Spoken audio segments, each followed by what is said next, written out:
This is the Be One Change One podcast, where our mission is to help listeners define values, practice integrity, and inspire change. Our vision is to mentor men and empower them to achieve more by taking responsibility for shaping their own lives. He's CAS, an evolving man who has been shaped by adversity and continues to grow through his imperfections. And he's Roscoe, an imperfect work in progress that tries to suck less every day. Between us, we have over 40 years of Air Force fighter pilot experience with countless hours as trainers, instructors, and mentors. Join us and learn to take responsibility for your own life as we dive into subjects from leadership to resilience to vulnerability. Be the one who changes their course. Be decisive, driven, and purposeful. Set the example for others. Lead. We wish we'd had this show when we were younger men. Be the one.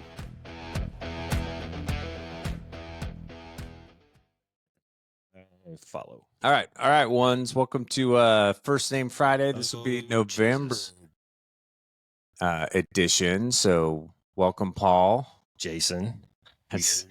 Hate it. A year and a half and it still sucks. I know. We still fucking suck at it too. Like we'll be throwing out dollar bills here in no time. Dollar bill, y'all.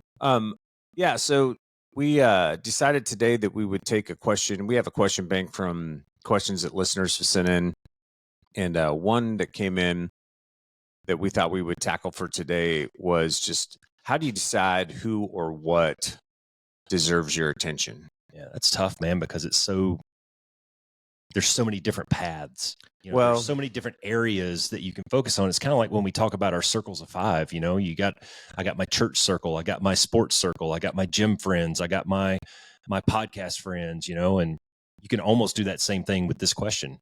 Yeah, you can, and I think it's nuanced, right? I think that's the difficult thing about a question like this, because are we talking about, when we talk about relationships, or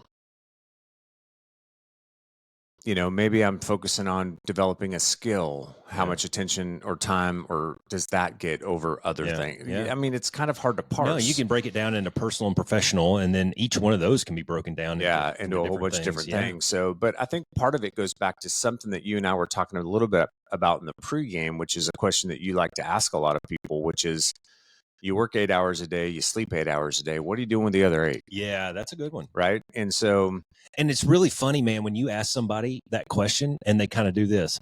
Yeah, they've never really thought about it, right? You just kind of don't think about it, right? Well, and so I think one of the keys to doing this is, one, it goes back to self-inspection, right? You got to take a little stock, and you got to go, because how many times we've seen this in our own lives. We have a really good friend right now that is making changes in his life, and he's starting to recognize that some of the groups that he's run with for a very long time, people that he has had relationships with for years, decades, don't really serve the direction he's going anymore. Well, I think he's finally asking that question: is this helping me, or is this hurting me? Is this helping me grow, or is this making me die? Right? Yeah. And so I think the first part of it is taking stock, right? You gotta have a little self-inspection. You gotta be truthful with yourself and make that determination of which direction do you want to go, and what's serving you and what isn't anymore. Well, let's just take that framework for a second of, divide your day up into 8s, and you're going to work for 8, you're going to sleep for 8. Let's just make that assumption, right? Some people are less, some people are more, whatever. But then you got this 8 hours, and there are a lot of things that you have to attend to in there. Maybe a personal project that you're working on. Maybe you got to do your yard work, housework, go out to eat with the wife, kids' soccer games. I mean, there's so many things in a week or a day. And if you catch yourself sitting there watching Netflix for 4 or 5 hours, there's probably something else you could be doing. Yeah, well, and it's not even that, right? I think it is that. But I think once you do the self-inspection piece, you have to start to get really intentional. Well, that was going to be where I was going to go with it, the self-inspection. Like, you have to break this shit out. Yeah, right? You do. You have to break it out. And so let's just talk about relationships first, because this particular question from the listener that was sent in, I think, was geared more towards the relational piece. Yeah, I know you love to talk about relationships. So what I'll say is, especially if you haven't done a lot of I know this was the case for me. If you haven't done a lot of self-inspection in your life, when you get to the point where you're ready to do those things and really take that hard look, you're going to start to see patterns in your life that have developed that feel normal and feel comfortable and regular to you, because they're the patterns that you've been in for your entire life to this point. So, and my point in saying that is, I'll use me as an example, right? So parentized early, at the age of 12, basically became the man of the house. And, was in a position where I basically took care of and served my mom in a lot of different ways, right? So I never needed a lot from other people. And so I fell into that role pretty easily. And, I'm organized, I'm capable. Well, hold up, I have a question. Yeah. Did you fall into that role easily, or were you forced into that role and you adapted? Well, it's a little bit of both, probably. Yeah. I think you became the product of your environment. Well, I did. And you got good at it. And I got really good at it, And so then that translated into me being in a relationship in my first marriage that looked very similar, because it felt comfortable. So it felt normal. Yeah. Because it was very similar to what I had had with my mom growing up. So you're like, oh, well, I know how to do this. Yeah. Right. It felt very comfortable. Yeah, this is good for me. I will. Yeah, okay. This is familiar. I'll do a lot. I don't need a lot in return. Well, that's fine, until, kids come along, things start happening. And now, more and more just keeps getting piled onto my plate. All those layers. Yeah. Right. And so I didn't have a really good understanding of that when I was younger. And then after going through my divorce and things like that, and getting the opportunity to be really introspective and coming to learn some hard truths about myself, I saw these patterns that had developed in my life and things that I had fallen into. And so and the reason I'm bringing all this up is I think that a lot of times too, we have to go through that process. We have to go back and go, what was the messaging? What are the roles? Because you'll see consistencies a lot of times, and you'll see how, whether they're, personal relationships that you have with a significant other, or even friends. Sometimes you tend to kind of, because I'm an overfunctioner, I've had a lot of friends in my life who I had good relationships with because I was the person they could always count on, but it wasn't necessarily reciprocal. It wasn't like if things were falling apart for me, I could call them and get a lot of great advice, types of things. You know what I mean? And so I just recognize these patterns that had developed over time in my life in a lot of different ways. And so I think that's one thing you've got to look at first is, what's the messaging that you've had? What's that environment that you've been in? Go back and look at, is there a pattern to these things that have happened? And do you kind of find yourself falling into the same type of, I don't want to say relational trap, but it, in some ways it may be, not like trap in a bad word, but you just, because it feels comfortable, because it feels normal, you tend to go back to that. And does that need to change? I have questions. Yeah. So our normal flow for, let's say that you and I are going out and we're going to do let's say we're going out to do a defensive counter air mission. Okay. Right. We're going to spend some time in planning. Yep. Right. We're going to come up with our best game plan to fight whatever intel is telling us is, the suspected number of adversaries, all that good stuff. We're going to brief it up, make sure everybody in the formation and all of our players understand the contracts, the game plans, the execution down to the details and all that. And then we're going to go out and we're actually going to do the execution, right? And eventually we're going to have a debrief. I think there's two ways to look at this. One is, while you were talking, I wrote down, this is what I wrote down, and then we're going to argue about it. I'm going to say, don't debrief before the execution is over. The reason I'm going to say we're going to argue about it is because if you look at like business models, the PMP process, anything that, any kind of iterative process like that, there's assessments that go along the way, right? So it might be little micro assessments, like if your formation is all out of whack while you're in your cap right before you push, that's going to affect your game plan. So you want to kind of micro assess right then, be like, 4, you need to get up on the line. You need to get in position here because we're about to go 3, 2, 1 push, and I need you here so that the air-to-air game plan works. So there's these little micro assessments that work. 2 miles behind me. That's right. If you're fucking 10 miles that way and 2 miles behind, now the whole air-to-air game plan is fucked. Right. So everything that we just spent the last 4 hours doing, you just screwed up because you can't match my turn. Yeah. Right. Something that simple. So the reason I bring that up is, as you were telling your story, there was somewhere along the way that you figured that you realized this isn't working. Yeah. Where was it? Was it at the end of the execution?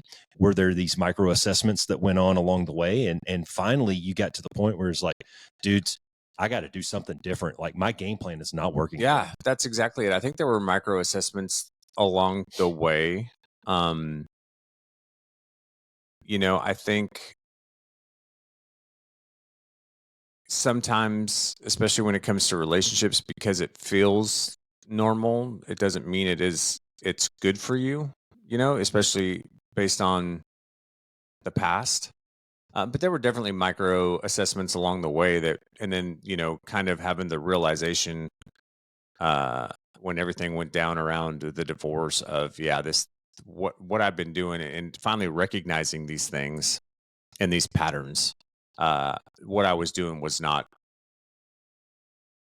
good for me. Was it the divorce that made you do that retrospection? Yeah, I think so. Okay. Yeah. So it was kind largely. it was kind of the finality. Yeah, it was it was the catalyst, right? Yeah. So it was definitely after a long period of execution. Was there any kind of adjustments along the way? Like we talk about making smart audibles when you recognize that something's not working? There was attempts, but nothing ever worked, so so it Were never they mutual or just one-sided? It was mostly one-sided, so it never really came to fruition. Yeah. And again, being an overfunctioner, it was easy for me to just go, well, I'll deal with this. I can deal with this, so, Penguins on the iceberg though, man. Yeah. Right. Yeah. And so what that led me to was to recognize that, I wrote this down. I just wrote, don't keep treating someone like a priority when they're treating you like an option. That's good. That's good. And it sounds like your experience was kind of an example of that. Yeah, totally. Bit. I'm wondering if there was a chance. Take our same example. We're doing DCA, and after the first leaf, we don't whittle down the leading edge like we wanted to. Like, the whole purpose of DCA was defend the thing, and you do that by making the leading edge dead or no longer a factor. And we didn't do that on our skate leaf. So now what do? Right? You have to call an audible. You have to assess real time in cold ops and then go, okay, guys, here's our new game plan. Right? And I wonder if there were chances to do that ahead of time and the reason I'm asking these weird ass questions is because I'm bringing it back to who deserves your attention and why. And it's, could I have reshuffled priorities at some point? Yeah, because you're balancing a lot of you're spinning a lot of plates at this point in your life. Yeah, right? You got kids, you got a wife, you got a home life, you got a professional ladder that you're trying to climb to be the best that you can at that, which takes a tremendous amount of time. Yeah. So where does all that where do those layers start to separate from each other? Yeah, well, and I think it's, some of it's balance and trying to find and strive for balance. Some of it's honest conversation too. We were talking not too long ago about the process that you went through for writing books and how that can be so consuming, right? And I think if you understand that ahead of time, and you can have a game plan with a significant other to go, look, for like the next 2 months. Yeah. I'm so, I just need you to be on board with this. Like, if you understand those things, but it all goes back to, you have to understand those things about yourself. There was a lot of things that I didn't understand about myself. Hey, you were young, going into some of that stuff, Would 50-year-old Cass have made those same mistakes, you think? Well, no, because 50-year-old Cass has learned from those mistakes. Bingo. See, experience means shit. So it does. But my point in saying all of that is, I think it can be difficult, especially as you start to go through your own, transformation process, as you start to define personal values and figure things out for yourself. You're going to find that there's going to be certain things that don't serve you anymore, right? Read that thing again. Don't keep treating somebody like a priority when they're treating you like an option. That's emotional equity.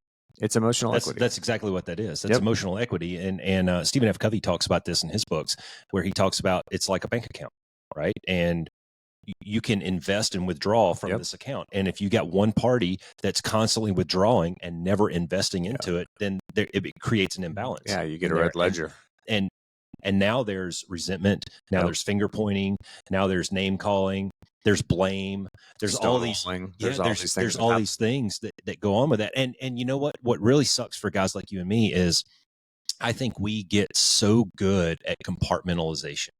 Like we were talking to Mike Burke the other day, and he was talking about this 75th Ranger Regiment guy, and he was talking about the idea that he can be in an argument with his wife, and they're yelling at each other, and then he gets a phone call that's a business phone call, and he flips a switch, and he's a different person. And we just get so used to that. I think we get, whether it's the military or the specific thing that we did in the military, we get very good at this compartmentalization, just kind of putting things in containers, and we can open and close those containers almost at will. Yeah. Right. But not everybody's like that. Nope. You know, a lot of people hold grudges. A lot of people can't flow from one thing to the next. You know, like I can't go from Netflix and just, you know, hanging out to full up, you know, let's go marathon training. Sure. Like those two things don't go together, right? Yeah. Well, and I mean, you can use the because it's such an easy analogy and we use it a lot, but you know, physical fitness as well. Yeah. You know, if you're a fat body sitting on the couch eating, you know, Snickers and Cheez-Its all day long, and you want to change those things. Careful. Hold up. Like, I think the good question to ask always is, what's serving you? Yeah. Is the candy bar and Cheez-It serving you, or does the walk around the neighborhood serve you? You know, does the banana and the apple serve you? I'm here to tell you, I'd rather eat Cheez-Its and fucking Snickers too. There's a lot of things that I would like to eat on a regular basis that I don't, because I would be a fat body if I did. You know, even though I exercise regularly, my metabolism is not where it used to be anymore. I will do the math and go, okay, how much is this going to cost me on a treadmill? Yeah. You know, or drinking, you know, and things like that. Like if you're starting to make those shifts, you got to kind of go back to what serves me. Yeah. And you've got to start to get intentional about where you're going to focus your attention and your energy. Where are you going to spend that time? You know, and that's not to say that there aren't times where you need to take the Saturday to sit on the couch and Netflix and chill and eat the chips and salsa, because we all do. Let's just be honest. Like sometimes you need that break. But on a consistent basis, you have to get intentional about those things. Going back to relationships, you know, you and I may have a little bit of a different viewpoint on this. I don't know.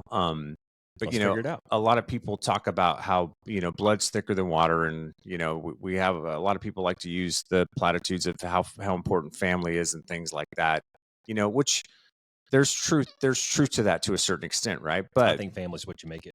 It is. I agree. So we're not going to disagree on this. So, but what I wanted to say is, you know, especially because of my past, just because someone's family doesn't mean that you have to tolerate lies.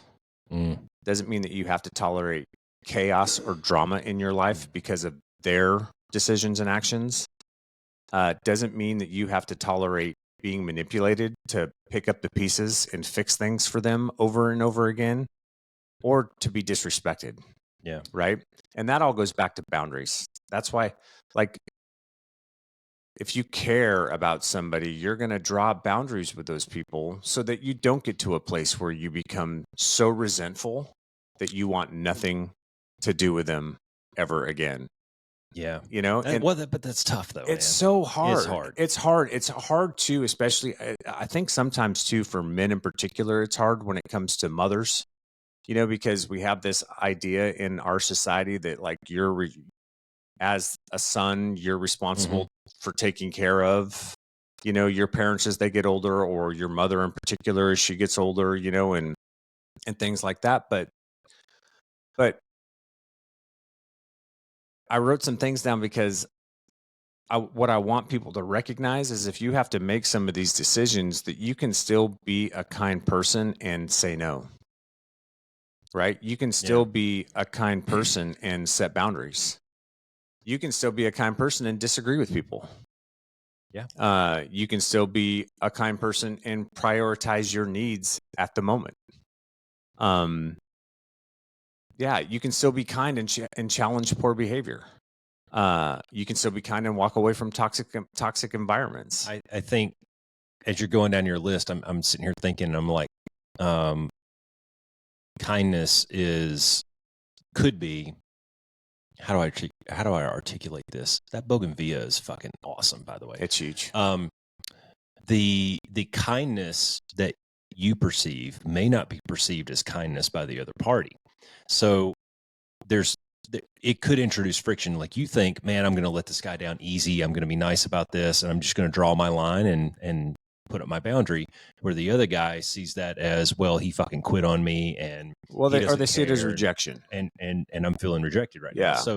So it's not. I mean, as you're reading your list, those are all great things. Just realize that that's your perception of the side of the story, and every coin has two sides. Right? That's true, but it also goes back to, if you know what your values are and you're operating in those value systems, how they see it doesn't necessarily matter. No, I agree with that. You know what I mean? Yeah. That's their choice. If they don't want to have that deeper conversation to understand why you're doing the things you're doing, that's a them problem, not a you that's problem. a them problem, not a you problem. That's right. And but where I was going to go with it was, so much that we talk about in the Be One Change One universe, it's selfish. It's very selfish the way that you think about it, because you're talking about your self-improvement. You're talking about your introspection. I don't think it's selfish. I think it's self-focused, because what you're actually doing in situations like that is what you're actually doing in situations. So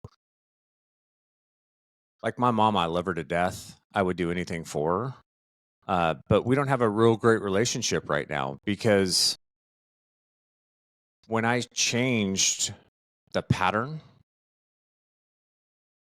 it was met with a lot of pushback, and it was misinterpreted in a lot of ways, because I was making changes that would benefit myself, right? And I was setting boundaries that would prevent me from getting to a place where I didn't want anything to do with people anymore, and trying to get people to understand that, yes, I'm here, and yes, I'm willing, and yes, I'm able, but there are some limits to this, right? Yeah. And I'm not going to play passive aggressive games to get you to the answer, because you want to play a game about you're super independent and don't want to ask for help, even though you really need it. You're a grown woman. If you want help, I'm here. I've told you that. I'm ready to help, but I'm not gonna get back into that cyclone with you. I'm not gonna get back into that sucked in. I'm not gonna get sucked in. And so, and that often is perceived as, I don't care, or, I don't know, or I'm rejecting it, or whatever the case may be. But dude, those are the things that I have to do to not get pulled back into reliving those patterns, where eventually I feel taken advantage of, I get resentful, and none of that's good either. So, right. And that's what I was trying to say. Maybe selfish wasn't the right word, but you made changes because you recognize that your health and welfare was being taken advantage of. Your mental faculties were being taken advantage of. You needed to put yourself in a better place. You needed to draw these lines. And that's what I mean when I say selfish. It's all about you. Yeah. Right. But then on the other side, how did she view it? Like, oh, he doesn't want anything to do with me. Right. And it's viewed as rejection mostly. Exactly. Right. So the things that we talk about in Be One Change One is, it starts with self-inspection. Yeah. It starts with identifying your values, and then you start making your actions every day around those things.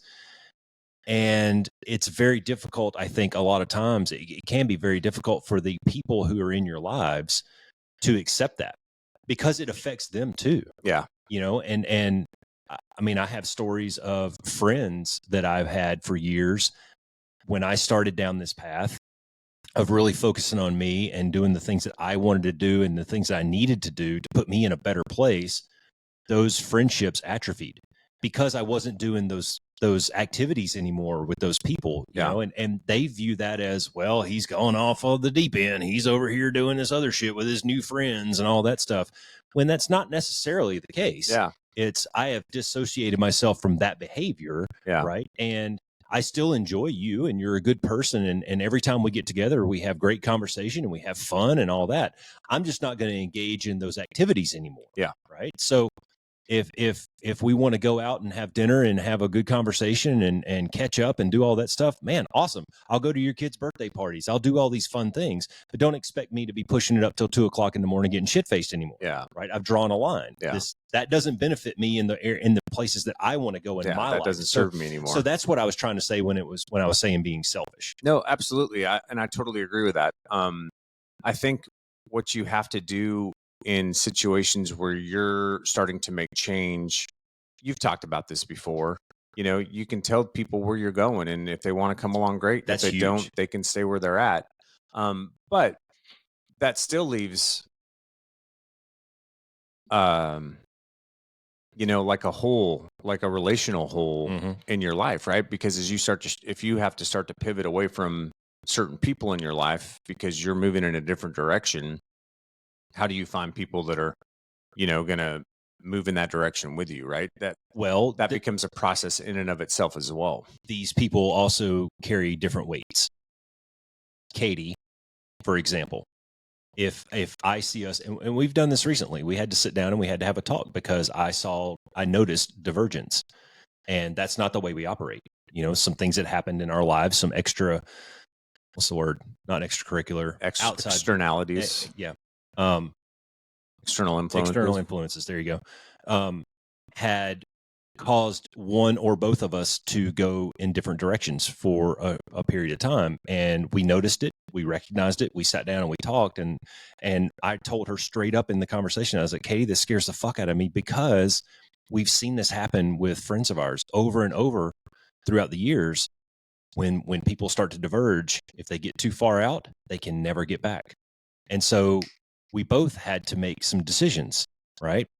And the reason I say that different people in your life carry different weights is I'm going to give Katie more attention. I'm going to give Katie more leeway. I'm going to make more concessions on my side to get back to that path. Yeah, it's a give and take. Than I will for, a work acquaintance or somebody who doesn't share a bed with me and share dinners with me and, share the last 28 years with me, those kinds of things. So the different people in your life, I mean, it's tough, man, because you have to really assess these things. You really have to almost put it in numbers, and go, okay, this person that I have a tangential relationship with, I may not alter my behavior so much for that person as I will my spouse. Yeah, sure. Yeah, 100%. Emotional equity. Yeah, emotional equity. And that goes into, I think, some of the things that you can look for as you start to maybe branch out to find these new relationships, or even to work on the relationships that you want to maintain per se, or the ones that have that are weighted higher. Yeah. And the first thing that I would say to look at is value alignment. Well, yeah, but that's a selfish thing, right? Well, yeah, but you do want to seek relationships with people who share similar values to you, right? Because if they do, you're going to kind of move in the same direction. And there's a certain amount of like honesty and authenticity and transparency that comes with, if you've figured those pieces out for yourself, then it allows and affords you to move into a good relationship with people that kind of value the same things, if that makes sense. No, yeah, I think you want to surround yourself by people who have shared interest, shared values, shared behaviors, and where it becomes really difficult is when you decide to make a very small. I use this example with a friend of mine who was working in the Pentagon one time. He was working on some projects, and one of them was the F-35. He was doing something on the Hill with the F-35, and I said, dude, like, if you make a slight adjustment to policy at that level, imagine like a bullwhip, right? And you're at the bottom of the handle down here, and you make a very small adjustment. I get whipped from one side to the other because I'm at the end of the whip down here trying to do the everyday thing, So, you make a small adjustment to yourself and your values, you may have a cascading effect to that friend group. Maybe it's received, maybe it's not, maybe there's a reaction, maybe there's not, but that all comes back to you doing what you think is the right thing. And dude, maybe it doesn't work.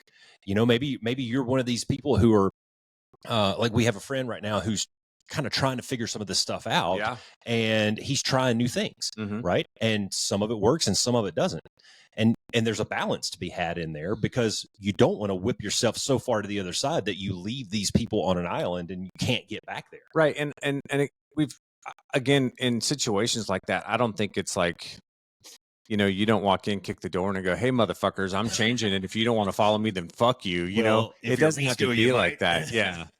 A lot of times it's kind of like you were saying, I think as you're going through that process, it's okay just to step back.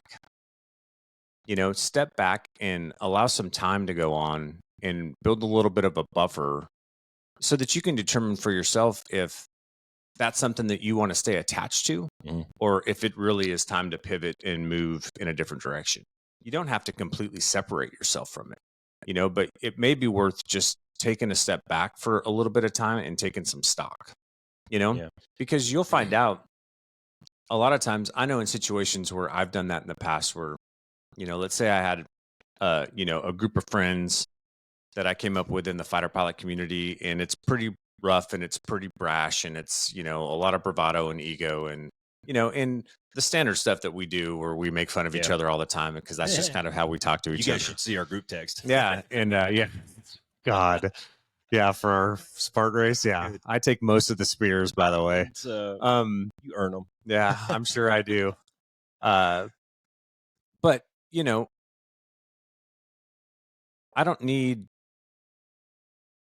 naked pictures of chicks coming across my phone 2 or 3 times a day. When I'm in a serious relationship and with the most important woman in my life, I don't need distractions like that in my life, nor do I need her to see something like that and then have some other thought about me or what I'm really about, or am I just full of shit, her perceptions all. And so, so maybe just taking a step back from stuff like that and going, hey, I'm just going to pull away from this group for a little bit. I'm going to pull myself out of that text stream, because that's not really, that's not me. That's not who I am. That's not what I'm about. That doesn't align with my value system. Like I enjoy the banter per se, but there's certain things that happen in that group that that just doesn't resonate with me anymore. It's not who I am anymore. Right. It doesn't mean that I end those relationships. It doesn't mean that I can't reach out to some of those guys or go have lunch with some of those guys on occasion, or even be there for one of those guys if they need me for something. But I'm just in a different place, right? Like I've just, my focus, my attention is on other things now. It's I don't need that gap filler in my life anymore. It doesn't really serve the path that I'm on. And so just stepping back from it and going, and not being judgmental about it. You guys do what you want to do. That's cool, man. That's a boundary for me, right? That's a bridge too far for me. I don't want to participate in that piece of it. Yeah. As you're talking about that, I wrote down communication, because I think in all of these cases and in most of the things that we talk about in our universe here, a lot of it comes down to communication. Either it's communication to yourself and the things that you tell yourself, the names that you call yourself, the projects that you put on yourself. And then you take that to your relationships, and communication is huge. And what you just described right there is a form of communication. You back away, you slowly kind of go to the shadows for just a little bit. And that's a passive way to communicate to these people that, man, I just kind of don't want to be part of that anymore. Yeah. You could also take an active approach to it instead of the passive approach. And you could just call them up and be like, hey guys, can we not share those kind of pictures in this group text? Yeah. Like, I don't care to see that stuff. And if you want to share those pictures with each other, that's whatever, dude. That's fine. Create another group without me in it. Yeah. And that would, I think, would be a more active approach to it. And to me, more often than not, the active approach can be more uncomfortable, but you can find resolution probably quicker that way. Just go straight to the point. This is what it is. Yeah. And it's like my analogy of, hey, I'm going to throw a hand grenade in the room. One way or another, we have to deal with this. right? Yeah. There's a hand grenade in the room. Yeah. We have to deal with it. We have to talk about this. So, and that's kind of, Katie and I take this approach in our relationship a lot. Is I'll, after a few days, you can tell there's tension or there's friction or something's just not right. There's a weird feeling in the house or something, and we'll just sit down in the same room and they go, all right, we're going to throw a grenade in the room and we're going to talk about it. Yeah. Boom, there it is. And you spit it out, you discuss, and usually after just a few minutes, you're like, oh, okay, well, maybe I misunderstood this, or maybe, my perception was something different than what you were trying to communicate or whatever. You get down to the root of it, you move on. Yeah. Well, and I think what you'll find too is as you have those conversations, or if you withdraw, you'll get people that'll reach out to go, hey, dude, what's going on, or something like that. And that may be the folks that carry forward with you. That might be the people who you can have the conversation with, where you go, hey, man, I'm working on some things. I'm kind of on a different path right now. And you might find support in that. There's some of those people you may be able to bring along with you, or they may not make those changes for themselves, but they'll be the ones that are standing at the end of the marathon race with a sign supporting you the whole way. Right. And that's another thing to look for. Who are the people that are going to support you through this process of personal growth? Yeah. The people that are going to not judge you for it, not take you the wrong way for it, but are just going to go, yeah, dude, that's great. Go do your thing, man. And I'll be there to root you on and support you in any way that I can. I may not follow you. That may not be, I may not be ready for that. Yeah. But dude, I'll totally support you in going and doing that. Yeah. Heck yeah, man. That all works pretty good. Everything that we've talked about and everything, we kind of focused a lot of it on the people that are very close to you, but let's bring it back to the kind of what the nucleus of the episode was about, was who deserves your attention. Does that friend group even really deserve that? Yeah. So then bring it back to that selfish behavior and go, man, what am I really getting out of that group? Like, it's fun. It's fun to go in there and banter every now and then, but are they helping me or are they hurting me? Yeah. And man, there's such a balance in there when you're talking about longtime friends and, guys or gals who have been part of your adventure for a really long time. And I have a story from a family member who, obviously I've known them since I was born, right? And since they were born. And I found it took about 35 years to get to this point where I felt like I was investing into the account a lot more than the other person was. And it took it took an event where we lived in very close proximity to these people for a short period of our careers.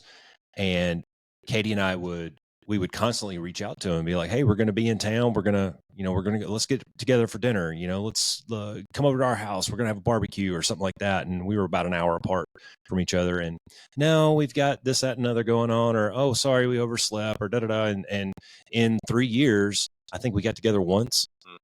And at the end of that 3 years, Katie and I were talking about it. And I said, I'm done. That's it.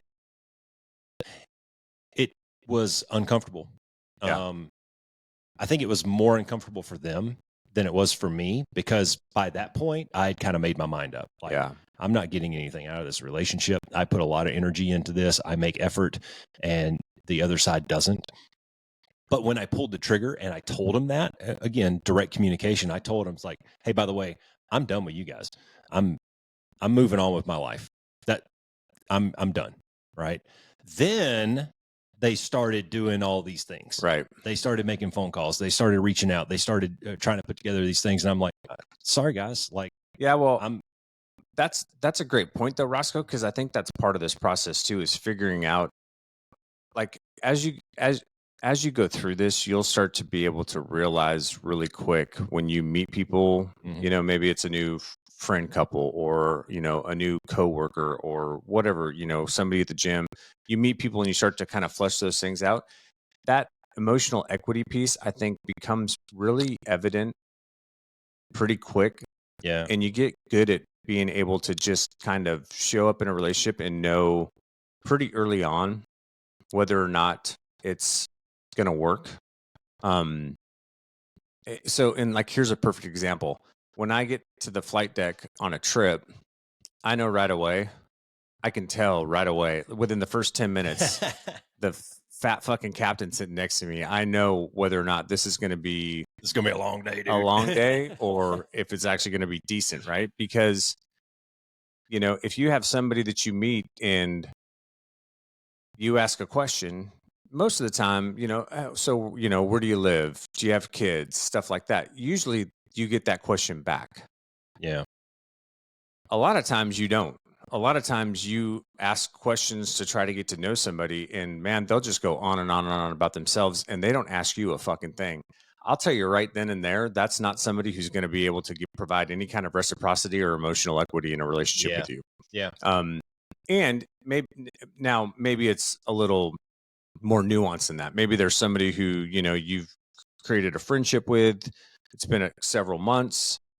And there's, but that emotional equity piece feels like it's not really there, you know, like they're always calling and asking you for help, but then you call and they don't really show up. That's when I think you can have that direct approach and go, hey, dude, I really value our friendship. I really value our relationship, but this is what I'm sensing. Like this is, and if we're going to stay in a relationship with each other, I need some of this back from you, right? Like I need you to be able to show up for me in these ways too. And it has to be reciprocal, it right? does. And go back to what started the conversation is what deserves your attention, right? That one dude that you're going to spend a day with that's a self-absorbed asshole, like whatever, dude. Metaphor. I can hold my breath for 12 hours. I'll just pull out my book and start reading. I'll see you next month when we get skip. Yeah, exactly. So you kind of pick your battles, you know, which not everything is worth falling on your sword for. And that example right there, I'd be like, okay, dude, like I can suffer through this for a little bit. I'll mentally take a time out and we'll meet back in the middle to run the checklist. And that's, you know, but a friend that you've had for a year or so, you know, and maybe you're that friend for a year, you're still building this relationship. You know, you're still learning about these people. Like you and I have known each other for what, 8 years now or so? Something like that. Go back 8 years. Carry the one. Yeah. Math is hard. It is. Never do math in public, right? But there's still things that we're finding out, you know, and holy crap, dude, if we hadn't have done this podcast and had some of these conversations, there'd be giant gaps out there, you know? So after a year, how much do you really know this person, you know? And it could be a person that you're dating. It could be a new friend that you met and, you know, your gym buddies or hiking buddies or whatever it is. But those, I think that person, if you see that potential in that relationship, then maybe that's when you take that direct approach and you have that conversation with the guy and you just ask him, man, like, hey man, what's going on? You know, like you might learn something about that person that, oh, that's why you're this way. Yeah. And maybe you like it, maybe you don't. And now you have a data point though, that you can make a decision on. Yeah. One thing Alicia always says, which is, I think really, I didn't really understand it at first, but it makes so much sense to me now, is when people behave a certain way, they signal a certain behavior towards you or actions or words or whatever. All of that is just information. It's just information for you to take to go, okay, to start to build the picture of what is this really about? What is this person really about? Am I getting somebody who's really authentic, or is this really more of a superficial thing? You know, it's all information. So gather that information. And sometimes that requires asking some questions, which can be uncomfortable depending on the nature of the relationship, how long it's been going on and stuff, right? Because it opens you up to a certain amount of vulnerability. But you gotta go through that process at some point, right? But you don't know if you don't ask. Exactly. I mean, well, that's not always true. If you ask, that's a direct approach. Yeah. You know, if you are intimidated to ask, if you don't want to ask, if you're not the kind of person who likes that active in your face kind of approach, maybe it manifests itself over time. The question is, how long does it take? And are you willing to stick around that long? And there's probably a right time to have that conversation in a relationship. And, you know, too soon, it could be too soon, right? Like you probably don't want on the second time that you're hanging out with somebody to go, so tell me, you know, are you going to be the kind of person that shows up? Are you reciprocal? You know, are you authentic? I don't know these things about you. Yeah. So, right. Like you do have to flesh it out a little bit, but dude, just realize that anything that they do is information. And exactly. That's that old platitude is perception is reality. Right. Yep. And the quicker that you can develop that perception correctly, you know, because how often do we make decisions based on bad information or incomplete information? You know, you see this all the time, whether it was in the military or in our personal lives.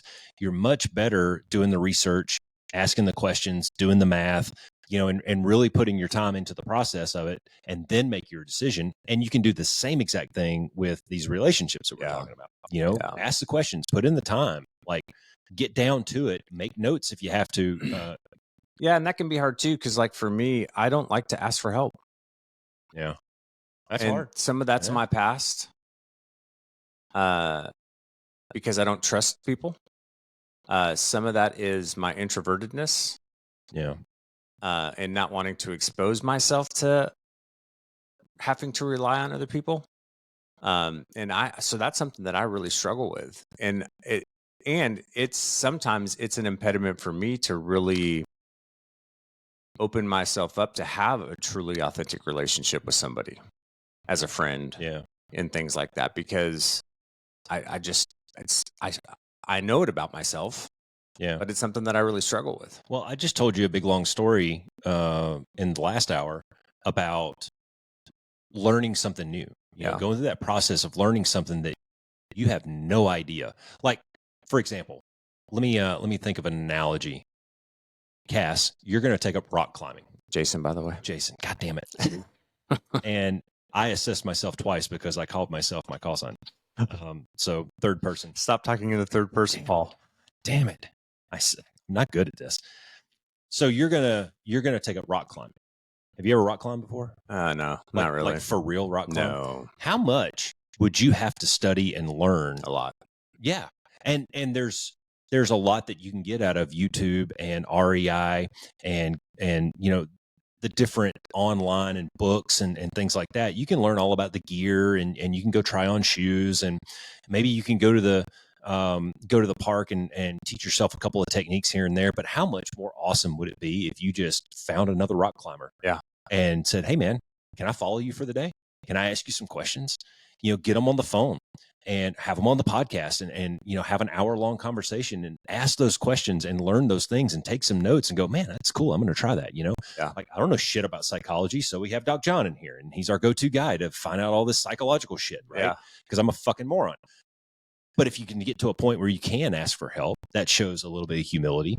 And it kind of, it's helped me get to a place where I can knock down that brash exterior a little bit, and that type A personality, I can kind of throw a towel over it for just a little bit and admit, dude, I don't know what the fuck I'm doing and I need help. Yeah. Right. Can you please just show me a couple of things? And in an hour conversation, you might get a nugget.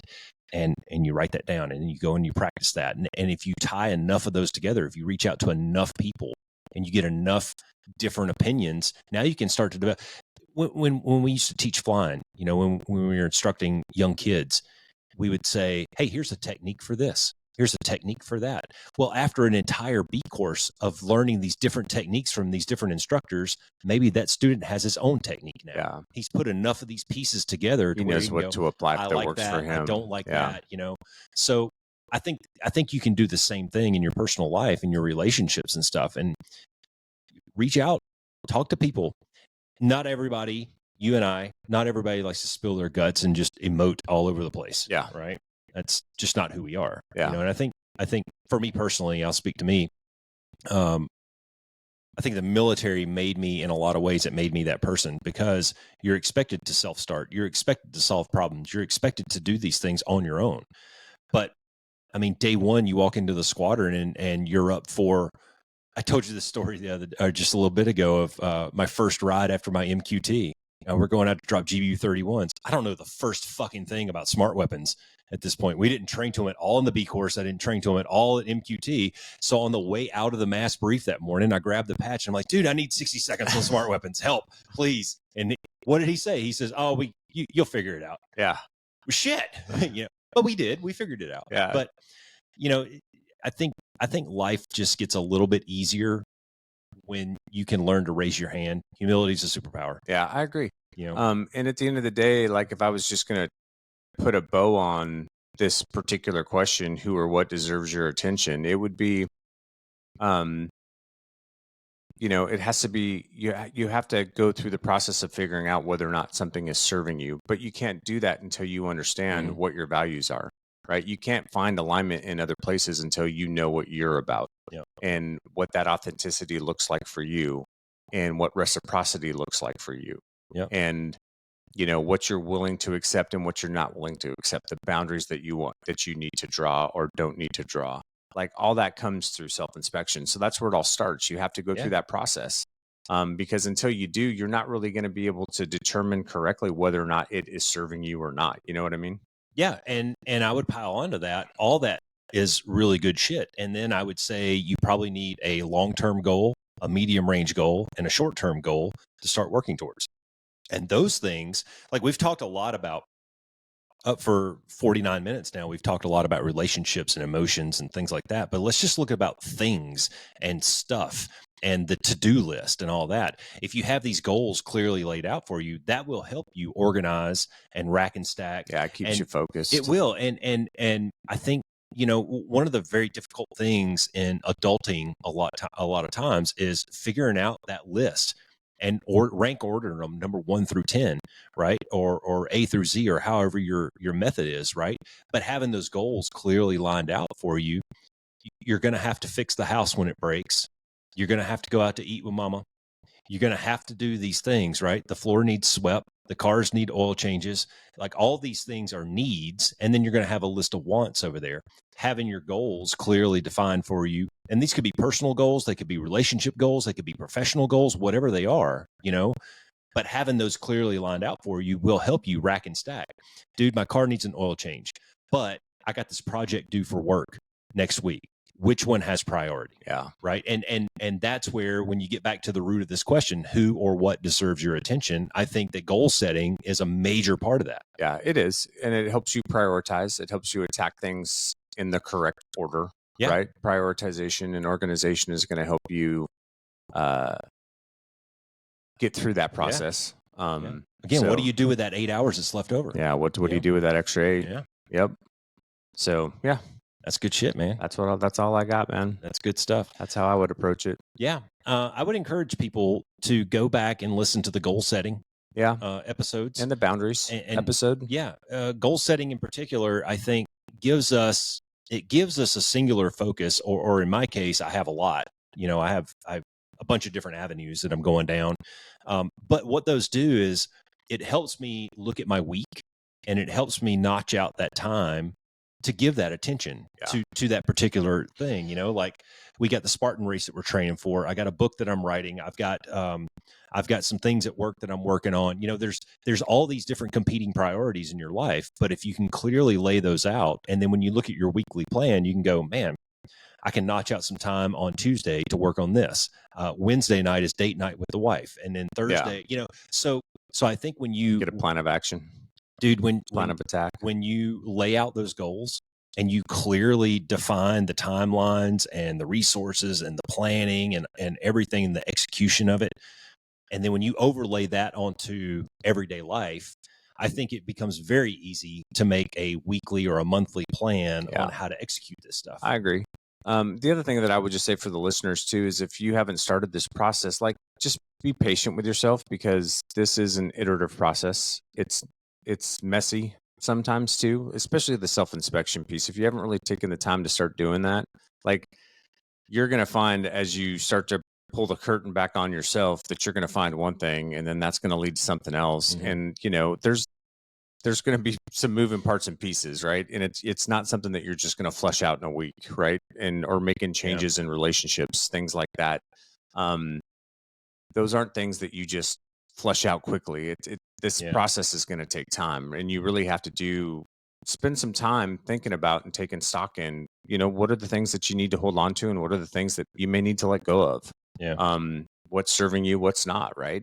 That's a process, and sometimes it's bumpy, and sometimes it's messy, and a lot of times it doesn't go the way that you want it to. Like we were talking about before, if you decide that there's some boundaries that you need to set, that's probably not going to go over well potentially with some of the people that you're going to set boundaries with, but that's okay. Just recognize that up front. Be patient with yourself. Be patient with the process. Focus on the process. Don't worry so much about the outcomes, and you'll be okay on the other side, man. It'll turn for positive down the road for sure. Well, here's the capstone analogy, right? You show up to the large force exercise, and you're handed a folder that has the ATO and the commander's intent and all the targets and intel initial assessments, right? What do you do over the next 24 hours, right? You have to rack and stack. You have to figure out what the priorities are. What are the priority targets? What are how do I meet commander's intent? What are my biggest barriers to success here, right? I'm going to have to delegate some of this to other people and help me solve this problem, right? I'm going to have to ask Intel for, I got all these RFIs, requests for information or intelligence. And over 24 hours, you start to mash it down and you start to phase it out and you start to come up with a plan, right? And you understand very quickly, I have to get to Z, but I have to start at A, and there's a bunch of shit that happens in between, right? First, I have to get everybody to the airspace safely. Then I have to come up with a tanker plan so that everybody has gas to be able to fight. I have to make sure that we have enough missiles so that we can take care of the red air expected. There's so many of these details that you have to work out before you can get from B to Y so that you can get to Z, right? And eventually you put that plan up and then you go into the what ifs and the contingencies. I have this beautiful plan laid out for how my week is supposed to go, with a little bit of relaxed time, a little bit of workout time, a little bit of writing time, and then the washing machine breaks. Fuck. So which one of those is going to go? Yeah. Which one of those am I willing to throw away for a couple of hours while I go fix the washing machine? Yeah. So again, I think having clearly defined goals, understanding what drives you and motivates you in your behaviors and your relationships, I think that keeps you going on the path so that you can get from A to Z and meet the commander's intent. I agree. What else you got, brother? Be the one. Be the change.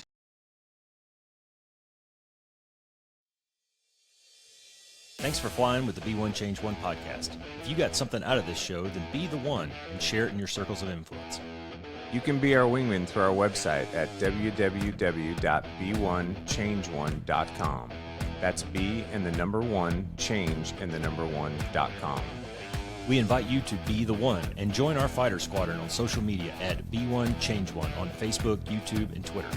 You can follow us at Paul Roscoe White on Facebook, Instagram, and LinkedIn, as well as Roscoe's website, www.paulroscoewhite.com. You can email us from the website, and please leave comments, share, and ask questions, or leave ideas of things you would like to discuss on future podcasts. Most importantly, be the one that helps us win the algorithm by leaving a review on whatever platform you're listening on. Thanks for joining. Until next time, be the one.